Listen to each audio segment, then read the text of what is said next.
Hello and welcome. We're always told that technology is the engine of progress, right? It makes us richer, more productive. But what if the most powerful technology we've ever created, artificial intelligence, actually breaks that engine? Today, we're diving into a really fascinating and kind of scary question.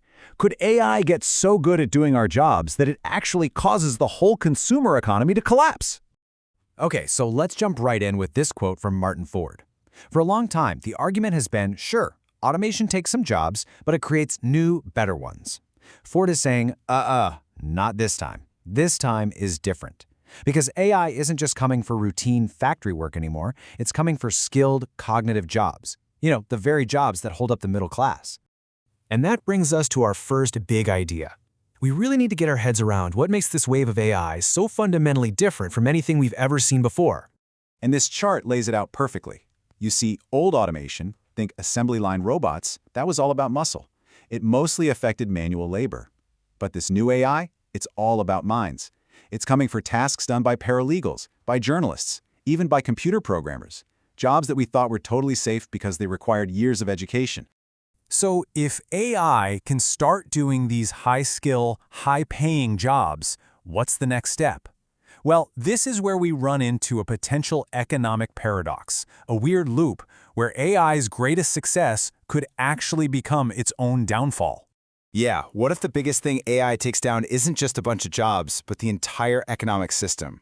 There's a fascinating model from economist Jill Sampal that paints a really bleak picture.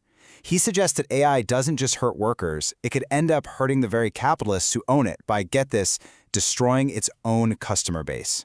And here's how that terrifying domino effect could play out. Step 1, AI starts replacing skilled white-collar workers, hollowing out the middle class. Step 2, as all those people lose their jobs, their paychecks disappear. They stop buying things. And that leads to step 3, a total collapse in consumer demand. And the final domino? Corporate profits just implode, because the wealthy elite who own all the AI suddenly realize there's no one left to sell anything to. So this possibility of a total collapse forces the very people who control the AI to face a massive, high-stakes choice. It's a classic battle between making a killing in the short term versus, well, long-term survival of the whole system. So let's just imagine for a second you're one of these tech oligarchs. You're watching your customer base just evaporate. What do? Well, the model suggests there are two pretty radical and very different ways you could try to stop the system from eating itself alive. Option number 1 is Universal Basic Income, or UBI. Now, in this scenario, the super rich would actually agree to be taxed heavily to give everyone else a basic income. But let's be clear, the goal here isn't charity, it's pure economic self-preservation. You're essentially creating a new consumer base from scratch so they can keep buying the stuff your AI is making. Then there's option 2, which is maybe even more shocking. You could just block the technology. This idea, called post-Fordism, means you'd intentionally hit the brakes on AI development to save all those middle-class jobs, because those jobs support the consumer base you already have. It's like a strategic, self-imposed ban on progress just to keep the market from dying. So, which path would they choose? Well, according to the model, the oligarchs would probably go for UBI.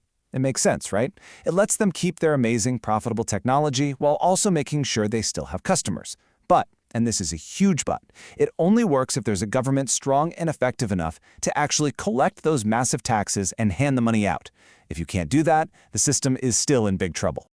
Okay, I know this all might sound like a crazy, dystopian thought experiment from a university classroom. But what happens when this theory slams into reality? Well, let's take a look at China, where we can already see the economic effects of AI starting to play out. Yeah, this is not just a model anymore. A recent paper from the Chinese Academy of Sciences gives us this incredible real-world case study. It actually analyzes the impact AI is having on jobs and income right now in the world's second biggest economy. It's like a sneak preview of the challenges we might all be facing soon. And the findings?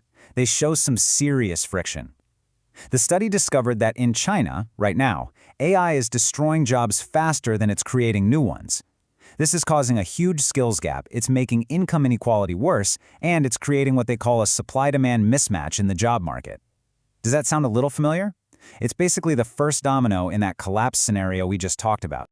And to give you an idea of just how big that mismatch is, as of 2023, China's talent gap in the AI field alone was a staggering 5 million people. 5 million!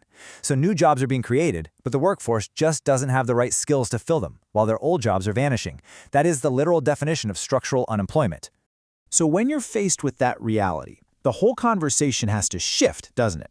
It moves away from these radical, theoretical ideas and towards more practical policies. What can we actually do right now to get through this without a total economic meltdown?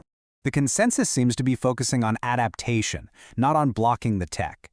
The big recommendations are things like massive investments in education and reskilling programs, beefing up the social safety net with things like unemployment and job training, and using the tax system to rebalance income and fight that polarization effect of AI. And this quote from that Chinese study just nails it, I think. This whole thing isn't really man versus machine, it's a race between education and technology. It's all about making sure that our skills, our schools, and our ability to adapt can actually keep up with how fast technology is moving. And that's really the final critical question this all leaves us with. This economic paradox, this potential for collapse, it's not some destiny that's written in stone. It's a choice. The theories and the real-world data, they all show us the risks are incredibly high. The real question is whether our policies, our institutions, and maybe we as individuals are truly prepared to run this race.